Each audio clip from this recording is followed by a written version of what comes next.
Sa ating pag-aaral, sa ating serye patungkol sa pananalangin. Calling upon the name of the Lord. Ito ay isang panibagong pagtingin sa pananalangin na maaaring malagay sa ating isip na isang ritual, isang gawain na kailangan lamang nating idaos dahil hinihingi ito ng Diyos at ito ang paraan para tayo ay mapalapit sa Kanya.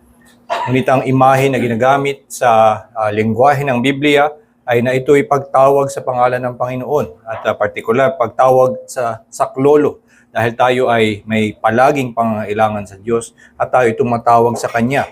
At sa ganitong pag-unawa sa pananalangin ay nakikita natin pag tayo tumatawag sa Kanya, hindi ito patungkol sa hindi ang dapat nating inaabala. Ang pinagkakaabalahan ay yung metodo o yung postura o yung isipin nating maging gawain, mga salita na mas katanggap-tanggap sa Panginoon, kundi na meron tayong pusong tunay na may pagkilala na ang Panginoon ang magliligtas sa atin. At kung tayo tumatawag sa Kanya, hindi na natin pag-aalalahanan pa kung tayo ay pakikinggan niya ang taong tumatawag sa Panginoon na maawain, may awa sa mga nangangailangan ay magliligtas. Tulad nga na sinabi niya sa Psalm 50 ay you will call upon me in the day of trouble, I will rescue you and you will glorify me. Tayo ay nandito na sa sixth petition. Ito yung huli doon sa tinuro ni Jesus na Lord's Prayer at itong outline ng panalangin na ito ay ginagamit nga sa kasaysayan na paraan ng pagtuturo kung paano manalangin. Dahil nga ito ang binigay ni Jesus na pagtuturo sa kanyang mga alagad kung ano ang sasabihin, ano ang itsura ng pananalangin, ay madami tayong mapupulot dito para sa ating pananalangin. Tayo nga na sa ating pagsamba ngayon, sa ating liturgy, ay dinagdagan natin ang mga pananalangin. Meron tayong pagsasaayos na ginawa at magandang maunawaan natin na ang mga ginagawa natin sa ating liturgy ay pagtawag sa Panginoon. At ito ngang mga itinuro ni Jesus sa atin na mga salita na bigkasin sa Kanya at sabihin sa Kanyang hilingin sa Kanya ay mga gumagabay sa atin na matutunan natin anong mga maaari nating asahan sa Diyos na maitulong niya sa atin sa ating buhay. Ito nga yung huli ang kanyang binigay na salita, lead us not into temptation. At alam natin yung kasunod, but deliver us from evil. Itong mga salitang ito, makikita nga natin yan sa Matthew 6. Dito tinuro ni Jesus yung Lord's Prayer. At meron pang isang pagtuturo nito na makikita natin sa Luke 11. Sa Matthew 6, verse 9 at 13, ito ang sinabi ni Jesus, pray then like this, Our Father in heaven, lead us not into temptation, but deliver us from evil. Ito yung mga salita na ibinigay sa atin, tayo'y huwag dalhin sa tukso, kundi tayo iligtas mula doon sa masama. At yung sa Luke 11, itong makikita natin, yung konteksto na may nagtanong na disipulo, one of his disciples said to him, Lord, teach us to pray, as John taught his disciples. And he said to them, when you pray, say, Father, lead us not into temptation. So, ito yung tinuro ni Jesus sa kanyang mga disipulo na naghahanap ng gabay, paano manalangin. At ito ang tinuro ni Jesus sa kanila, tawagin niyo siyang Ama at maliban sa pag-aralan na nating mga petisyon, ito ang tinuro ni Jesus na maging hiling, lead us not into temptation. Huwag tayong dalhin sa tukso.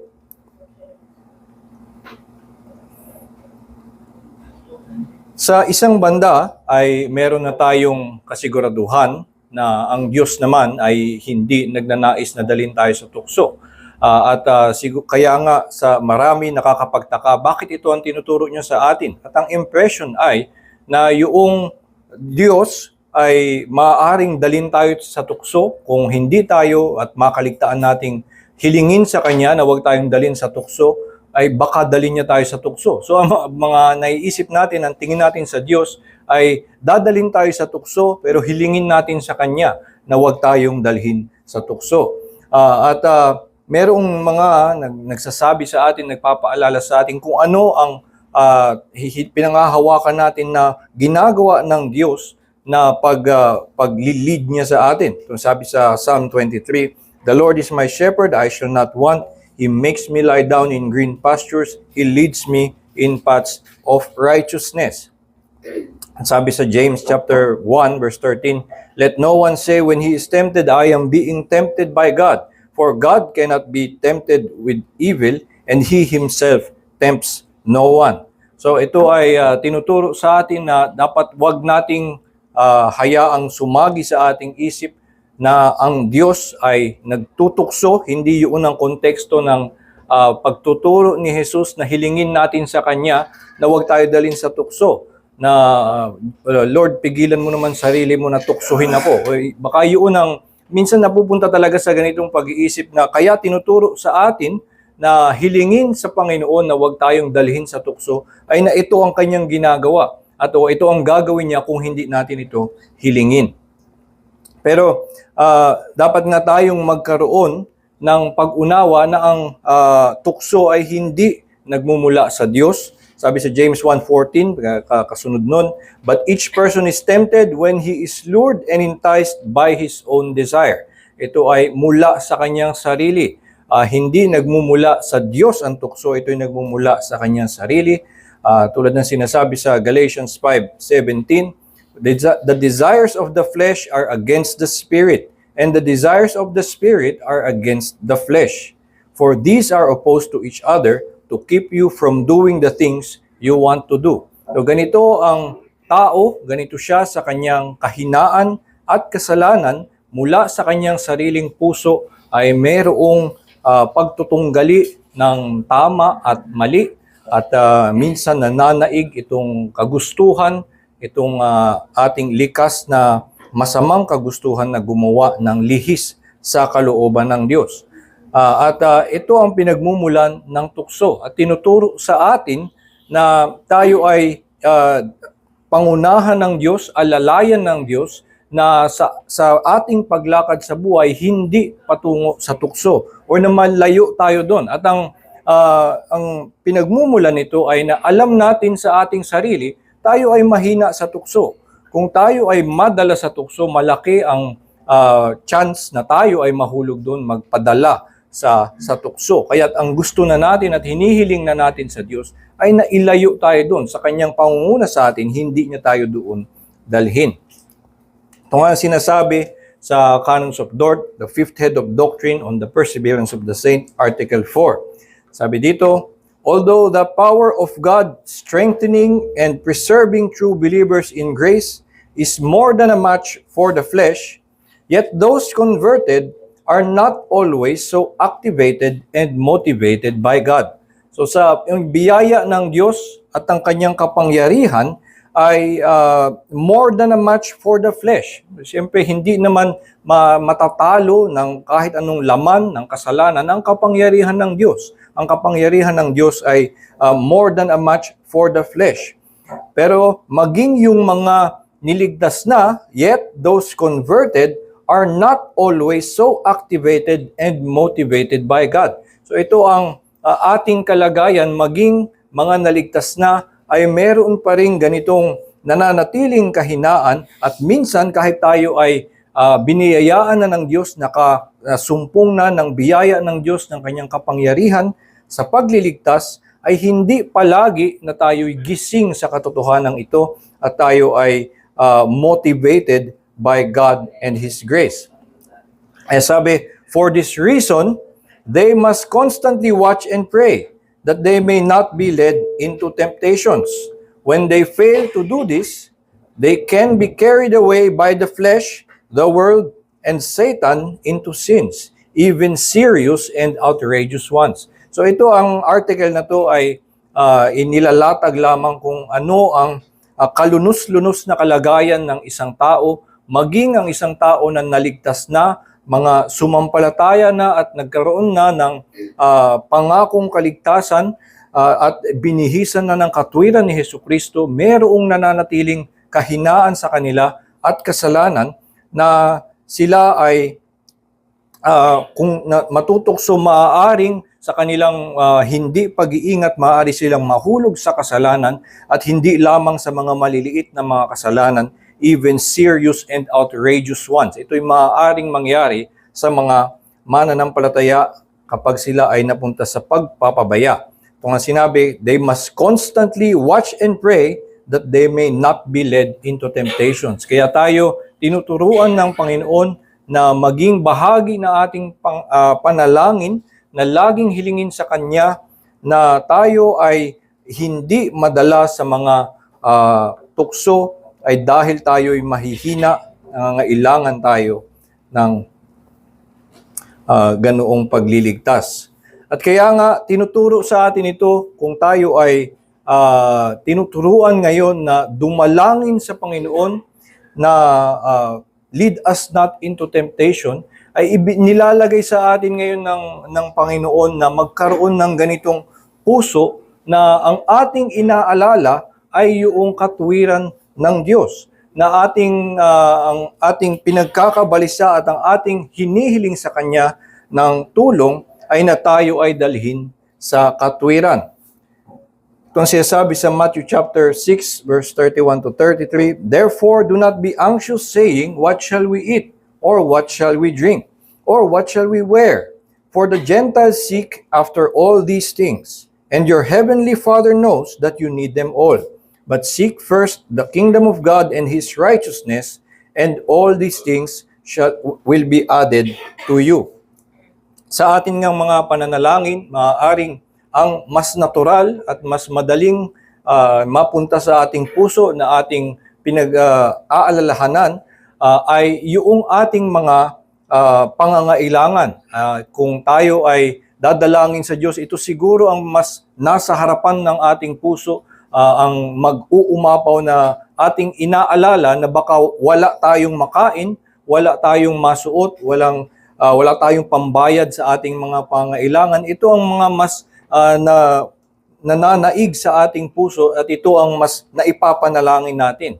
Pero ito nga ang tinuturo ngayon sa atin ni Jesus na magkaroon tayo ng nanasa na ang ating buhay ay hindi mapunta sa tukso at syempre ang ayaw natin mangyari ay mapunta tayo sa kasalanan, ay ito'y tinuturuan tayo na magkaroon ng ganoong anxiousness, hindi para sa ating mga pangangailangan, kundi ang ating hinahangad ay na tayo ay mamuhay sa katuwiran, mamuhay ng naayon sa kanyang kalooban. Kaya imbis na maging anxious for the needs of the body, ay tinuturuan tayo ng panalangin kung tayo ay magkaroon ng habit of always praying for temptation, na ilalagay sa ating isip na ito yung aking tunay na pangailangan, ito yung aking mas malaking panganib na nasa aking harapan. Hindi na baka mawalan ako ng pambayad, kundi na baka humarap ako sa tukso at wala akong lakas na harapin ito. Yun yung dapat na mas nakakatakot sa atin. Kaya nga, ang ibig sabihin nito sa ating mga pananalangin ay magkaroon na maging mas laman ng ating pananalangin, at ito ang makikita nating laman ng pananalangin sa mga awit at sa mga halimbawa ng pananalangin na makikita natin sa banal na kasulatan. Ang mga panalangin doon ay patungkol sa kasalanan, sa tukso, na iligtas sila, na gabayan silang hindi mapunta sa kasalanan, ilayo sila sa tukso, at also para sa kaligtasan, na sila ay iligtas mula sa kanilang mga kaaway para hindi sila madala sa kasamaan, at na maliban sa yung unang kaligtasan ay yung sanctification, yung patuloy na pagpapabanal sa sa atin, yun yung mga laman ng panalangin na makikita natin sa Biblia, at yung patuloy na pag-iingat, yung pagkilala natin na kung liban sa pag-iingat ng Diyos, tayo ay walang pag-asa. Kaya tinuturo sa atin noong panalangin na lead us not into temptation, ay na makilalanin natin na ang ating tanging pag-asa ay ang Diyos at ang kanyang pag-iingat sa atin na ilayo tayo sa tukso at sa kasalanan. At kaya nga sa ganitong pananalangin ay ang makikita nating maaasahan natin sa Diyos, tinuturo sa atin ng banal na kasulatan na mahahayag sa atin na ginagawa ng Diyos para sa atin ay sinasabi dito sa Canons of Dort, 5th Head of Doctrine, Article 7, by His Word and Spirit, He certainly and effectively renews them to repentance so that they have a heartfelt and godly sorrow for the sins they have committed. Ito yung ginagawa ng Diyos para sa atin na pagliligtas niya, ito ang kanyang responsibilidad bilang yung sa kanyang tipan at pangako niya sa atin. Ito ang ginagawa niya. He effectively renews them to repentance so that they have a heartfelt and godly sorrow for the sins they have committed.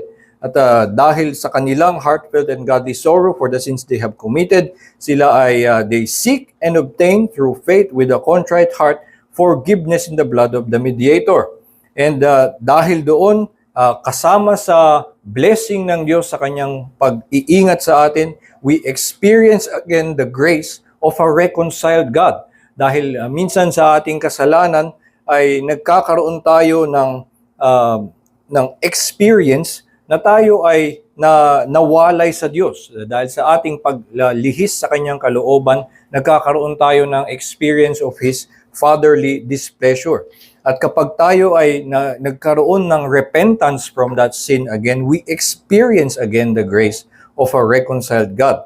At magkakaroon tayo ng panibagong adoration of His mercies at ng bagong sigla na from then on, more eagerly work out their own salvation with fear and trembling. Ito ang ginagawa para sa atin ng Diyos. Ito ang maaasahan natin sa ating hinihiling na tayo ay kanyang ilayo sa tukso at kanyang iligtas mula sa masama. Itong mga maaasahan nating kanyang gagawin. At dito nga sa ating pananalangin ay may partikular. Ito naman, hinighlight ko naman yung mga pamamaraan ng Diyos para gawin sa atin yung kanyang pagliligtas. At ito ang mga binigay dito na by His Word and Spirit. Ito ang mga siguro sa ating pananalangin, minsan ay hinihiling natin yung mga benefits, yung mga ends, yung gusto nating resulta na tayo ay mapunta sa magandang kalagayan, whether physically or spiritually, hinihiling natin yung mismong kalagayan. Pero minsan iniisip natin yung pamamaraan na gawin ito ay siguro isang miraculous work from God or intervention na kanyang gagawin para gapiin yung mga umaapi sa iyo o gumawa siya ng isang malaking pagkilos para biglang baguhin ang iyong puso.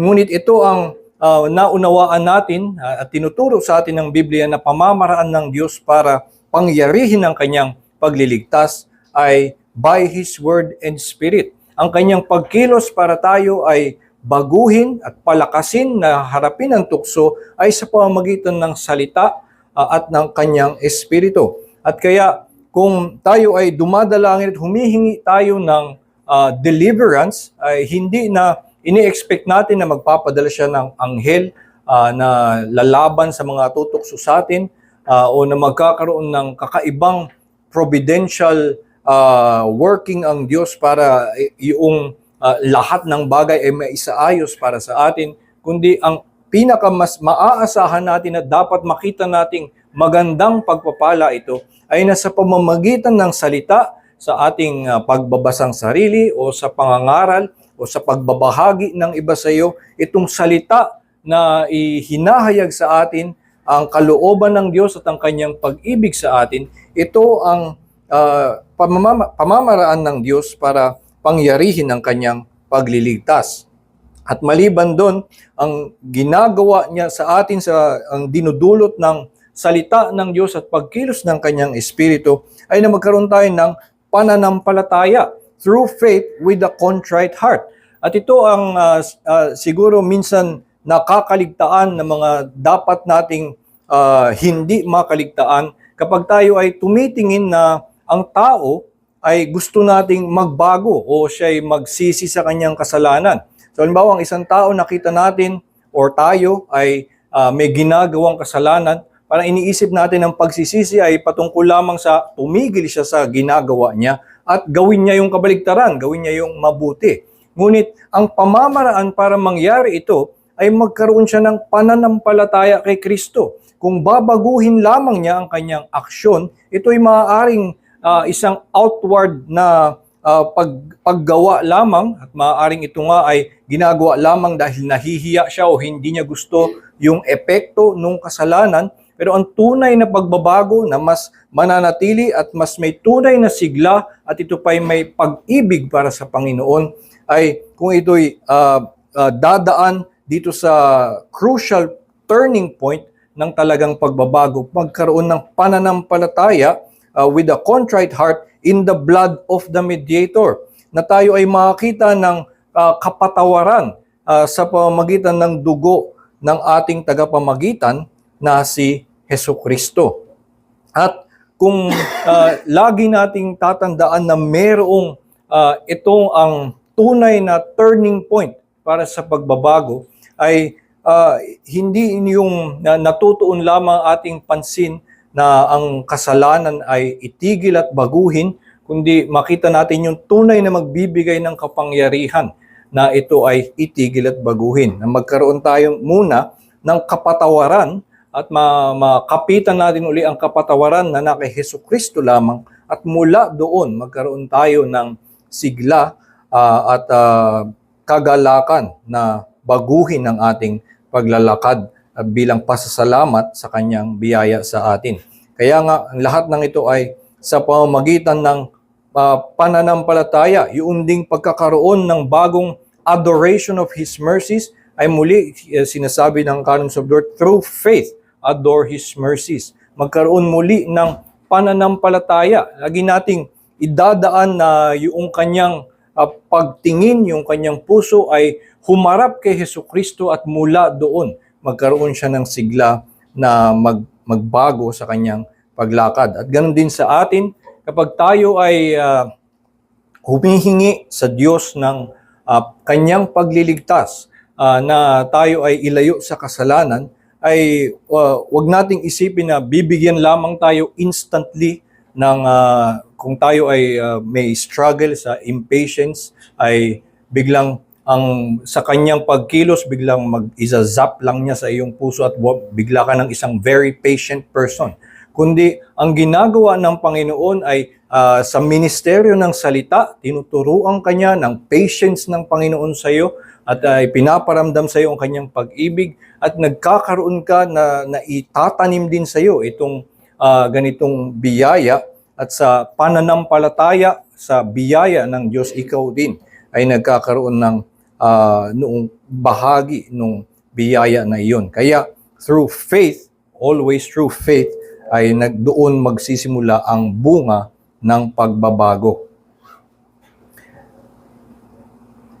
So sa ating mga pananalangin, kapag tayo ay dadalangin sa Diyos, lead us not into temptation, ito ang tinuturo ng Heidelberg Catechism, na ang paliwanag nila doon sa lead us not into temptation but deliver us from evil. So ito yung exposition ng Heidelberg Catechism. Since we are so weak in ourselves that we cannot stand for a moment while our sworn enemies, the devil, the world, and our own flesh, assail us without ceasing, be pleased to preserve and strengthen us by the power of your Holy Spirit, that we may make firm stand against them, and not sink in the spiritual war until we finally obtain complete victory. So ito yung ipinapanalangin natin. Ito yung mas laman ng ating pananalangin, hindi lamang yung mismong salitang lead us not into temptation, kundi meron tayong pag-asa na bagamat tayo sa ating sarili ay mahina, ang Diyos ang siyang magdadala sa atin at magliligtas sa atin, at ito ang kanyang mga maggagawing pagkilos, na He will be pleased to preserve and strengthen us by the power of His Spirit, that we may make firm stand against them, and not sink in this spiritual war until we finally obtain complete victory. Itong dulo na ito ay tumutukoy sa mismong ating pagtatagumpay in glory na hanggang sa huli. Ito ang ating kinakapitan na tayo ay umaasang magtatagumpay tayo pagdating sa huli. Yung paliwanag naman ng larger catechism na makikita sa question 195, mas mahaba yung kanila at pinili ko yung mga bahagi na naglalatag kung ano yung hinihiling natin. But that we and all His people may by His providence be kept from being tempted. Yun naman yung mismong literal na hinihiling, na lead us not into temptation. Na sa kalooban ng Diyos, hinihiling na lang natin na yung paggabay niya sa atin ay iwag tayong dalhin sa in the face of temptation dahil alam natin tayo mahina. Or, if tempted, that by His Spirit we may be powerfully supported and enabled to stand. So maliban sa ordinarily we would want not to be tempted, pero kung meron mang temptation tayong kakaharapin, ay na hinihiling natin that we be powerfully supported and enabled to stand. At meron ding pagkakataon na yung ibig sabihin ng ating hiling ay when fallen, maaaring at dapat nating kilalanin na ito yung mangyayari sa atin. When fallen, ay hinihiling natin to be raised again and recovered out of it. And have a sanctified use and improvement thereof. Ang ibig sabihin nun na yung ating pagkakahulog ay maging kasangkapanin ng Diyos na meron itong maidulot sa atin na ikabubuti natin. Dahil sabi nga ng Diyos ay na God works all things together for the good of all those who love Him. So ito'y ikinikilos niya para sa ating ikabubuti. So maliban sa hinihiling natin na tayo makabangon muli, ay makatagpo tayo at makaunawa tayo na mula doon sa pangyayaring iyon ay may maidudulot ito sa atin na bagong sigla. Ito'y madalas na ibinibigay na example ay kung paanong yung mga nakita nating nahulog sa Biblia, ang mga usual example si David at si Peter, mula sa kanilang malagim na pagkakahulog nung sila'y ibinangon muli, makakakita ka ng pagbabago sa kanila, ng yung paglago sa kanilang kabanalan na kahit nahulog sila ng matindi sa kanilang kasalanan, very shamefully, sa kanilang pagbangon, magkakaroon sila ng bagong lakas na mukhang napaunlad pa ang kanilang kabanalan. Kaya nga, noong si Pedro ay nahulog na nung una, ay hindi niya nakikita or hindi niya tinatanggap na siya'y mahuhulog. Binalaan na siya'y mahuhulog. Pero nung nangyari na siya'y nahulog, makikita natin yung meron siyang pagpapakumbaba at hindi na siya yung ganoong nagmamalaki na sa harap ng tukso ay makakatayo siya. Pagdating sa sulat niya, ay nagsasabi siya ng ganon na yung the enemy is a roaring lion, na hinahanap ka, kaya mag-ingat ka sa ganoon. At tinuturo niya ngayon na cast all your cares on Him for He cares for you. Dahil ito ang kanyang natagpuan na kaligtasan at kaaliwan na ang kailangan mo ay ang tumawag sa Panginoon. Kaya ito ang nangyari kay Pedro na nung siya'y nahulog sa kanyang pagbangon, there was a sanctified use and improvement doon sa kanyang pagkakahulog mismo. And that is that our sanctification and salvation may be perfected. Yung mismong pangyayaring iyon ay hinihiling natin na maging pamamaraan ng Diyos na tayo ay mas lalo pang palakasin sa ating paglakad. At kaya nga, ito ang ating pinangahawakan at inaasahan natin sa ating sa pagtawag sa Diyos to lead us not into temptation.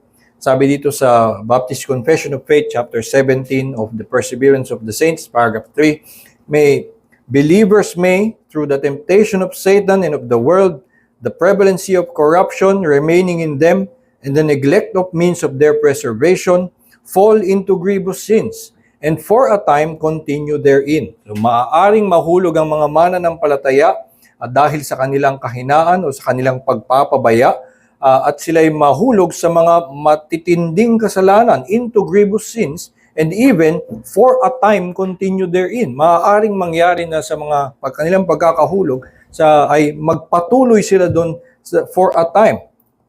At habang ganoon, siya sabi, whereby they incur God's pleasure and grieve His Holy Spirit, come to have their graces and comforts impaired, have their hearts hardened and their consciences wounded, hurt and scandalize others, and bring temporal judgment upon themselves. So dito talagang ito ay isang paragraph sa chapter ng of the perseverance of the saints, pero mukhang yung big bulk of the paragraph ay kung paano hindi nagpe-persevere ang mga saints at kung paano napakalagim ng maaaring mangyari sa kanila, even to the point that they hurt and scandalize others and bring temporal judgment upon themselves. Pero ito yung punto ng perseverance of the saints, yung huling sentence, yet shall they renew their repentance and be preserved through faith in Christ Jesus to the end. At ito yung dapat nating maunawaan about yung ating preservation. It is through faith in Christ Jesus to the end. Ang ating pag-persevere at ang pag-iingat ng Diyos sa atin ay natatanggap natin sa pamamagitan ng pananampalataya kay Kristo hanggang sa huli. At yun yung ginagawa ng ating pananalangin at patuloy na pagtawag sa Panginoon to lead us not into temptation but deliver us from evil, ay ipinapahayag natin ang ating pagkapit sa Panginoon na siya ang mag-ingat sa atin sa palagian. At ito ang nagiging itsura nito sa ating mga panalangin in the church, doon sa pastoral prayer. Kung pinapanalangin ng mga miyembro, ito ang isa sa mga palagiang laman ng prayer para sa mga members ay na sila ay ingatan sa kanilang kasalanan, sila ay gabayan na hindi mahulog sa mga tukso at sa mga malagim na kasalanan, at kung sila man ay mahulog sa malagim na kasalanan ay magkaroon pa rin ng pananampalataya, manatili sa kanila yung binhi ng pananampalataya na sila ay makabangon muli to the perfection of their sanctification and salvation. Ganon din sa ating mga pananalangin para sa ibang iglesia. We pray that they not be led into temptation, but to be delivered from evil. At yung pinapaalala nga sa atin na ito yung mas yung i-anxious natin, magiging anxious tayo about the temptations that they face and the evil that they might experience. At hindi lamang na kulang sila ng budget sa kanilang mga plano, yung meron silang magandang ministeryo, sana magtagumpay. Itong lahat ng to ay syempre bahagi din ng mga ipinapanalangin natin, pero na ipapaalala nga sa atin isang greater danger for which we have should have greater anxiousness, na sila ay to be preserved from that sa pag-iingat ng Diyos graciously, ay na maingatan silang sa mga tukso na kanilang dadaanan at madala sila sa kaligtasan.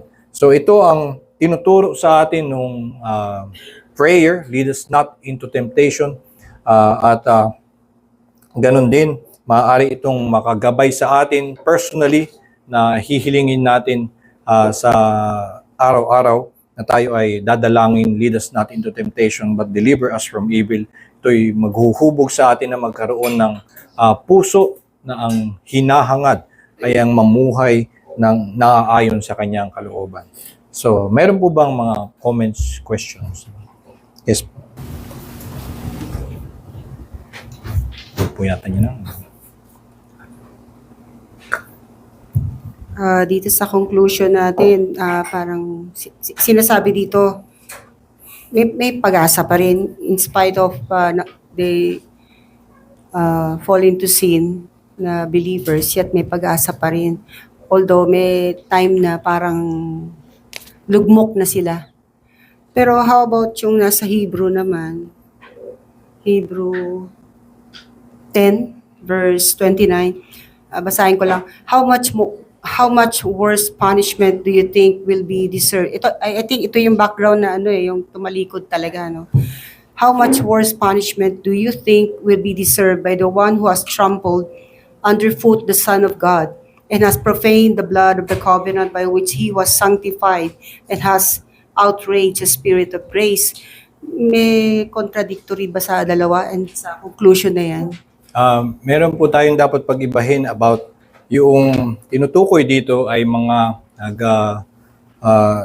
yung naghuhulog sa kasalanan. Ibig sabihin ay yung iniuutos ng Diyos sa kanyang batas ay dahil sa ating kahinaan, ating mga kakulangan o sa pagtukso ay nasusuway natin. Ang tinutukoy sa Hebrews 10 at sa lahat ng warning sa Hebrews ay mga tumalikod sa ebanghelyo, sa gospel. So ito ay mga hindi matupad yung batas dahil sa kanilang kahinaan, meron silang pag-asa na sila'y maligtas sa pamamagitan ng biyaya ng Diyos na kung sila'y yung to deny themselves and repent and trust in Christ for their salvation, ay kahit na sila'y may kasalanan and according to the law should be condemned, meron silang pag-asang maligtas. Ngayon, kung yung pag-asa na yon, that gospel, na yung pag-asa mo na maligtas from your sins, from your transgression of the law, ay talikuran mo din. Yun yung tinutukoy ng Hebrews. Na yung grace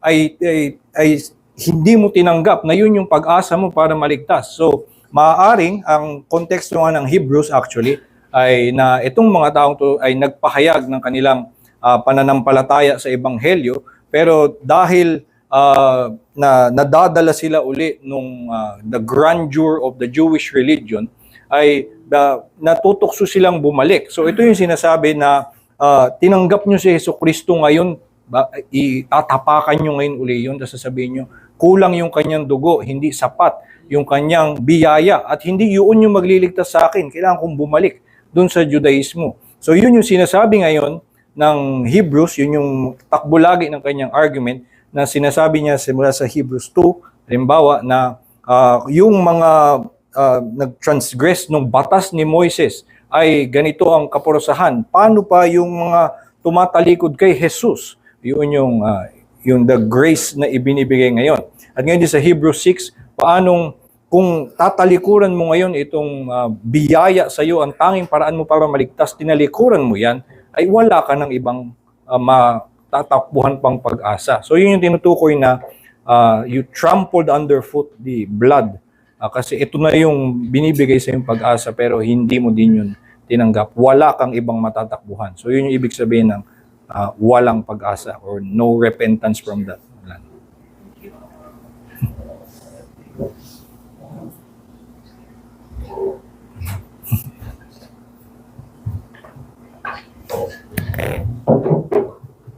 Yung akin naman ay naalala ko yung Pilgrim's Progress, si Help.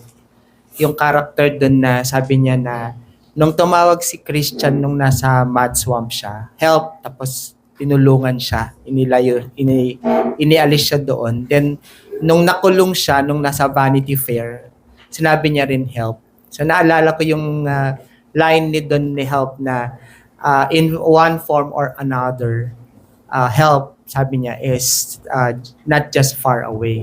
So para sa akin, it's one way of another form siya ng prayer, say help, na ang Diyos ang kumikilos.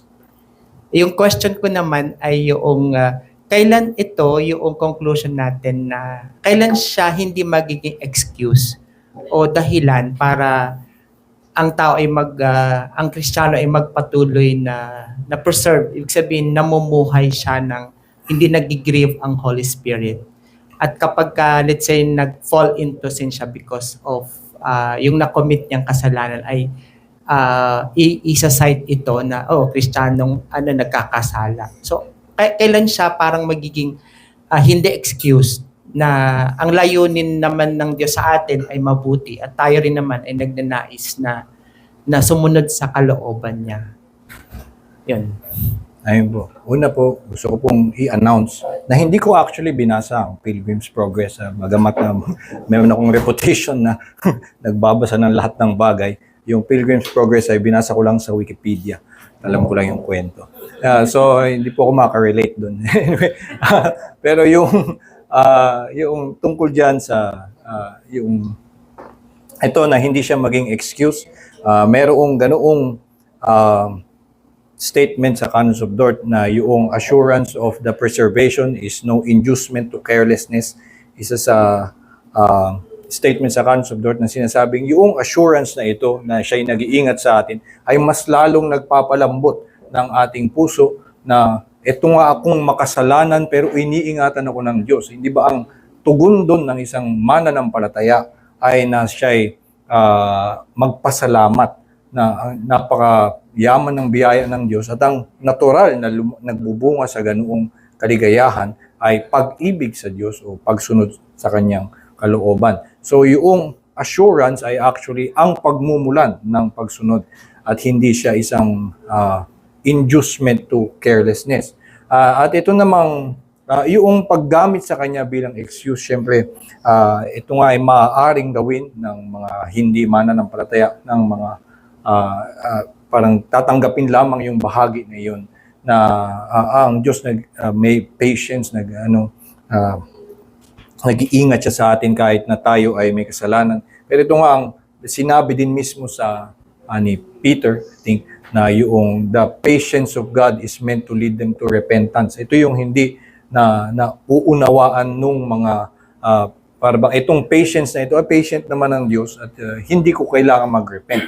Pero ang tunay na idinudulot nun at mas natural na idudulot nun sa isang taong sumampalataya ay na siya ay magkaroon nga ng pasasalamat. So, we insist on the preservation of the of God, even if the hypocrites will turn it to their damnation. At gagamitin nila ito na gawing excuse. Pero itong sinasabi ng Diyos na kanyang ginagawa so that the true believers may be encouraged at magbunga nga ng kagalakan. So, Thank you. ayun. Maliban nga po doon ay yun, faith in Christ to the end. Kung tayo ay sumampalataya kay Kristo, diba, ang pagsampalataya kay Kristo is to trust Him or to receive Him for our justification, sanctification, and eternal life. That is the principal act of saving faith. So, kung tayo ay sumampalataya sa Kanya, ibig sabihin nagnanais tayo. At nakita natin na ang kasalanan, hindi maganda yan. At nagnanais tayo na maligtas mula sa kasalanan, mapabanal at madala nga sa Kanyang piling. So kung tayo ay nakukontentong maging makasalanan, ito'y contradictory sa pananampalataya. Kasi to have faith is to desire not to be, to remain a sinner or to desire that heavenly existence na wala kang kasalanan. Yun ang hinahangad ng mga mananampalataya na mawala yun. So, it's immediately contradictory to faith to be content in sin. Related dyan, is there a possibility that a believer that fell into sin na hindi pa nakakabangon, abutan sa pagkamatay niya na namatay siyang, sa tingin niya parang hindi siya napatawad kasi nga nahulog siya sa kasalanan. And yet, nag-profess siya nung buhay pa siya na believer siya, pero dahil sa pagkalugmok, inabutan siyang namatay sa pagkalugmok sa kasalanan. So, is it possible pa rin ba na sa ganung kalagayan, inabutan yung kamatayan niya, save pa rin siya? Na of course, alam niya na lugmok siya sa ganung kalagayan. Yung pong yung mga ganyan po, hindi natin hindi natin alam talaga ang puso, and then it's also a very sa ating pagsukat din, ano ba ang ibig sabihin na hindi siya nakabangon. So halimbawa, ang isang taong nagkaroon ng mga kasalanan, bawa si Solomon, nagkaroon siya ng napakaraming mga asawa, at nagkaroon siya ng mga pagsamba sa Diyos-Diyosan. Wala tayong nakitang statement sa Biblia na siya ay bumalik. Or at least hindi yun sinabi mismo. Pero yung sa kanyang buong buhay, yun daw ang kanyang ginawa. At ganun din yung statement about him sa Kings, sa record sa kanya, na dinala niya ang kaharian into this mess. Pero hindi ba sa ating panukat ngayon, mukhang si Solomon ay hindi nagbago. Pero ano ba ang hindi natin nga mahuhusgahan yun for ourselves, no? Pero sa aking palagay at sa palagay ng marami, si Solomon ay ligtas at na merong pagbabago. Maaaring yung Ecclesiastes na mismo ang kanyang testimony of repentance o ganun, o patunay ng kanyang pagbabago pa na nanatili sa kanyang binhi ng pananampalataya. Yung nanatili naman yung kanyang yung madami sa kanyang mga kamalian, nanatili sa kanyang buong buhay, hindi niya yun naalis, di ba? So, pero ano ang itsura ng nanatili siyang lugmok? Hindi mo yun masukat by yourself. Ang huli nga ay ang tinitingnan ay ang puso, at kung siya'y may pananampalataya, may pag-ibig sa Panginoon, at minsan hindi mo yun masukat by yourself. Maaaring sa ating pagtingin, maaaring officially, halimbawa ang isang taong ganun ay ma-disfellowship from the church kasi hindi pa siya officially nag-repent, so hindi mo yun alam. Pero yung maaaring mangyari, yun lang po yung tanong niya, kung posible ba. May yung binhi ng pananampalataya, God can save even at the point of yung tip on the cross, di ba? Yun na, mamatay na siya. So, pwede pong mangyari yun, pero ayun, hindi natin hinahabol ng ganung events. Salamat, Brother Ai. Ako ang tinitingnan ko na lang din doon, parang side note lang. Parang tinitingnan ko na lang doon is hindi yung nagawa talaga ng tao kundi yung finished work talaga ni Lord sa cross Diba, no? Ako question ko naman, bro, paano natin di ko alam kung mako-connect ba or what. Diba, parang sinabi din naman ni Lord or kinumand din naman ni Lord na flee from resist the devil and he will flee from you. Pero meron ding mga kasabihan na tayo yun dapat lumalayo sa tukso. Pero yung prayer natin is lead us not into temptation, di ba? No? So paano ba natin parang should we need to reconcile ba yung tatlong na yon, principle na yon, or ikaw lang, bro? Anong pwede mong parang i-advise sa amin? Siguro, pag tinitingnan natin yung resist the devil, anyone who successfully resists the devil, probably, ay parang maniniwala tayo that is empowered by God. So, ito ay magmumula sa kanyang pag-iingat ng Diyos, kaya siya nagkaroon ng kakayanan to resist the devil. And also, concretely, sometimes, to resist the devil is precisely to have faith in Jesus Christ, na hindi ka umalis sa iyong pagkapit kay Jesucristo. Ganun din halimbawa, yung mismong nangyari kay Jesus sa pagtutokso sa kanya ay hindi quite na tinutokso siya na gawing tinapay yung mga bato. Diba? Una, that doesn't seem to be so bad a thing. Diba? Na gawin ni Jesus na tinapay yung mga bato. Pero yung parang tinutokso siya na sige, gawan mo ng paraan, angkinin mo ang iyong pagiging anak, at alisin mo ang iyong pagkapit sa Diyos. At ikaw nang gumawa ng solusyon para sa iyong sarili. So ito ang yung mismong resistance against the devil ay minsan concretely to have faith in Jesus Christ. Na manatili tayong kay Kristo lamang in the face of even yung tingin natin may need at tingin natin tayo ang gagawa ng solusyon, and even if that solution might be against the will of God, ay baka gawin natin. Pero manatili tayo na ang ating tanging kaligtasan ay faith in Christ. Yun ang concrete way of yung resisting the devil is through faith in Christ.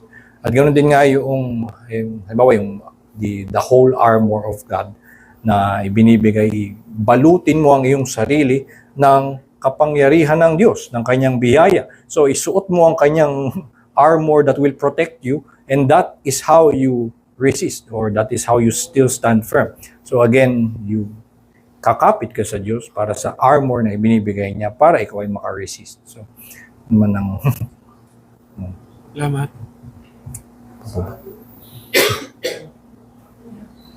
Ay, may pa daw.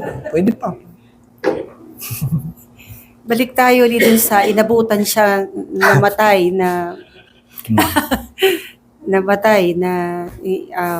hindi niya naiayos yung kanyang buhay dahil natukso siya at inabutan siyang namatay sa ganong kalagayan. Paano naman, although hindi nga natin alam, baka sa huling sandali niya naiayos naman niya ang kanyang puso sa Panginoon, no? Ang kanyang espiritu. Pero hindi natin alam yun. Pero dahil inabutan siyang namatay na ganun, natukso at lugmok sa kasalanan, although natin tiyak, baka naman naayos din ng kanyang espiritu. May contradiction ba yon dun sa, halimbawa, yung abutan siya, o halimbawa, hindi naman siya namatay, pero inabutan siya ng Panginoon sa pagbabalik ng Panginoon, na yung kanyang lamp, hindi niya nalagyan ng oil, o namatay na yung oil ng kanyang lamp, and yet, ibig sabihin, hindi siya handa. So, and yet, sabi niya nga, hindi natin alam yung nasa puso niya. Hindi ba may contradiction yun dun sa keeping the lamp with oil, pagbalik ng Panginoon? Sa akin pong interpretation of that parable, the oil is faith in Jesus Christ. Ngayon po, or si Kristo, or the righteousness of Christ. At yung mga taong walang oil, at hindi sapat yung kanilang oil, ibig sabihin, ay tumatayo sila sa kanilang sariling gawa. Kaya mauubos yun. Kasi yung kanilang sariling gawa, kung ihaharap mo yun, pag isunugin mo, ay hindi mananatili. So in the judgment of God, kulang yun. Pero yung the oil, that is yung sa katwiran ni Kristo para maiharap mo sa judgment, yun ang hindi mauubos. So, yun nga pong perseverance ay yung that seed of faith will never be maaalis sa kanya. Dahil yung pananampalataya na yun, by faith we are fastened upon, in another paragraph sa perseverance of the saints, ay they will never be removed from that rock which by faith they are fastened upon. Yun yung perseverance of the saints. So tayo, mga mananampalataya, ay laging nakakapit kay Jesucristo at maaaring mahulog ka sa kasalanan, pero ang talagang mag-aalis sa iyo ay yung sinasabi sa Hebrews na wala ka ng repentance, wala ka ng pag-asa, pagpati yung dugo ni Jesucristo ay bibitawan mo na. So yun ang nawalan ng pag-asa. Pero yung mga nauhulog sa kasalanan, makikita nga natin, maliban kay Solomon, si David, hanggang sa dulo ng kanyang kasalanan, sa dulo ng kanyang buhay, may mga pagkakahulog sa kasalanan. Si Peter, maliban doon sa 3 beses niyang dinideny sa Jesucristo, si Jesucristo na yung kanyang dinideny. Magkakaroon siya ng muling episode sa Galatians na he was walking out of step with the gospel. He was contradicting the gospel again. So, ganun na naman po ang nangyayari even to Peter, an apostle, at naging scandal pa sa marami. Diba? So, pero nananatili sa kanila yung pananampalataya. Maaaring yun yung crucial thing na dapat nating encourage or ipalakasin ang tao na magkaroon siya pananampalataya. Mula doon ay aasahan natin na magkaroon siya ng pagbabago muli sa kanyang pamumuhay. Yung pagtalikod sa Ebanghelyo, doon ka mawawalan ng pag-asa. Tinatalikuran niya na pati yung gospel. So, mas nakakatakot yung mga nag-convert to Catholicism, halimbawa, kaysa sa lumiban sa iglesia dahil nagkaroon ng pangangalunya o ano man. Nakakaskandalo yun at parang nakakatakot din. Pero mas parang tinalikuran niya mismo yung grace of salvation kung siya ay nag-convert out of the Christian religion. Kung isang nahulog sa kasalanan at nagpatuloy siya sandali, doon maaari mo pang habulin yun ng ebanghelyo at magbalik.